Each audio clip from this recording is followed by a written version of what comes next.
Let's jump right into this explainer. Today, we're unpacking a topic that literally keeps Chief Information Security Officers staring at the ceiling at 3 a.m. We're talking about vulnerability assessment and penetration testing, or VAPT. But we're not just doing a basic rundown of what it is. No, we're looking at why selecting the right VAPT service provider, especially in India's rapidly digitizing landscape, is an absolute strategic business survival decision. It's not just some procurement checkbox you frantically tick off right before the end of the quarter. If you're an enterprise decision maker, you've probably felt this exact frustration. Every VAPT report looks similar, but not every VAPT company delivers real security value. I mean, you sit through these identical vendor pitches, you stare at sample reports with the exact same red, yellow, and green charts, and you're left wondering, how do I actually choose? But treating VAPT like a commodity, that's a massive hidden danger that can leave your organization incredibly vulnerable.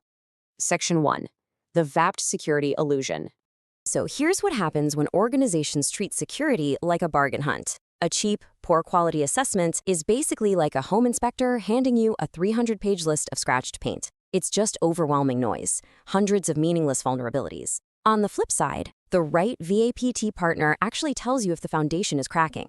They translate those technical flaws into real-world business context. They show you exactly how a bug could lead to major operational disruption, massive compliance exposure, or worst of all, direct financial loss. You shouldn't be paying for a useless list. You're investing in a strategic partner that contextualizes your actual business risk. Section 2. What cybercriminals actually exploit. Indian organizations are digitizing at breakneck speed right now, adopting cloud computing, APIs, remote work. But take a look at where modern cybercriminals are actually striking. A whopping 35% of the time, they're exploiting misconfigured cloud environments. Another 25% comes from weak APIs and integrations. Then you've got 20% targeting business logic and authentication flaws, and the final 20% stemming from unpatched systems and identity and access management gaps. Looking at this breakdown shows exactly why an independent, highly skilled assessment is absolutely vital to catch these infrastructure gaps. Now, a lot of companies have multiple automated tools in place. And sure, those scanners are great at identifying known vulnerabilities, but they have a massive blind spot. Without manual penetration testing, you're just not going to catch a hacker chaining a minor logic flaw with a weak password to gain full admin access. Automation just can't think like a criminal. You absolutely need human expertise to uncover complex attack scenarios, privilege escalation paths, and those tricky business logic flaws in the real world. Section 3. Evaluating your VAPT provider. So, how do you find the right provider? Well, it starts with methodology and scope. You need to ask them point blank. Do you perform manual testing? Next, validate their standards. Are they following global frameworks like OSP, NIST, or MITRE ATTNC? And finally, check their scope. Today's attack surface is huge. If their assessment doesn't include APIs, cloud infrastructure, mobile apps, and your Active Directory, they're completely missing where modern attacks actually happen. But how do these evaluation questions actually translate into strategic business value? Well, first, industry context is everything. Does the provider understand your industry? A financial institution dealing with BFSI regulations has totally different needs than a healthcare provider protecting highly sensitive data, or a manufacturing plant securing operational technology. What about prioritization? You need to know how vulnerabilities are ranked.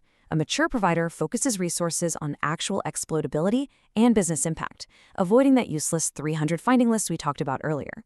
And, crucially, can the assessment support compliance? A great partner seamlessly integrates with strict mandates like ISO 27001, SOC 2, India's DPDP Act, and RBI or IRDAI guidelines. And it doesn't stop at the test itself. When looking at reporting and ongoing support, remember that a real partner doesn't just drop a highly technical report on your desk and run for the hills. You need to verify. Do they provide an executive summary and business impact that leadership can actually understand? Do they offer remediation support? And crucially, do they retest after you've applied the fixes? You also need to ensure they secure your confidential info through strict NDAs and safe sharing practices. Ultimately, the big question is, can they act as a long-term partner? You want continuous improvement, not a one-and-done transaction.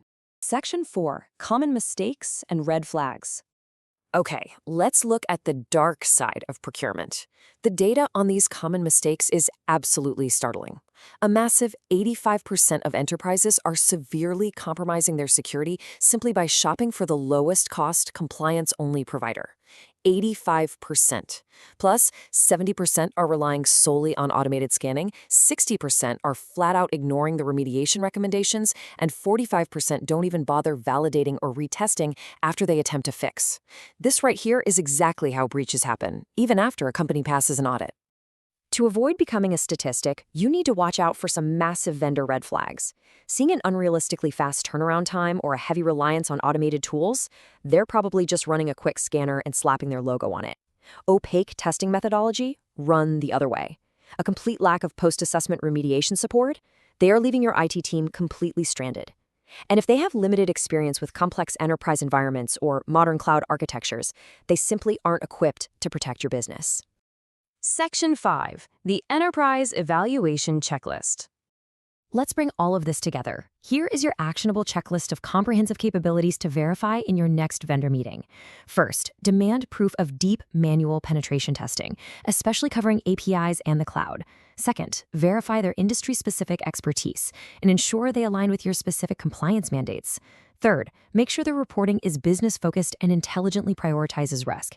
And finally, ensure they'll actually be there to provide remediation guidance and retesting support. I want to conclude this explainer by leaving you with a really critical question to take back to your team. When you look at your current cybersecurity partnerships, ask yourself, are you just buying a vulnerability list to satisfy an auditor, or are you investing in real cyber resilience? The right partner helps you move beyond merely identifying technical flaws to actually understanding business risks